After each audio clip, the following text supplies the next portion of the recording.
Հայաստանի չզինում եմ ինչով կարող է պայմանավորված լինել։ Ըստ ամենայնի, սա Ադրբեջանի ուղիղ հրապարակային հերթական պահանջի կատարումն է։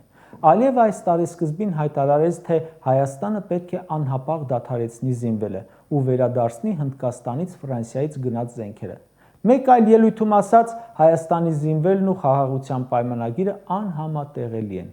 իսկ Նիկոլը հանուն խաղաղության պայմանագրի պատրաստ է ամեն ինչի։ Նա կատարում է Ադրբեջանի նախապայմանները ըստ հերթականության։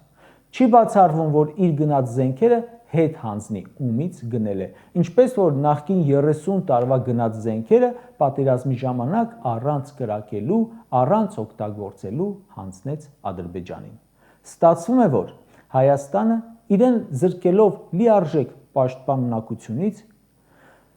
բանակից, զենքից թողնում են Աստծո հույսին։ Հուսամ խաղաղությամբ խանդավառվածները պատկերացնում են, թե ինչ վտանգներ կան այս ամենի տակ։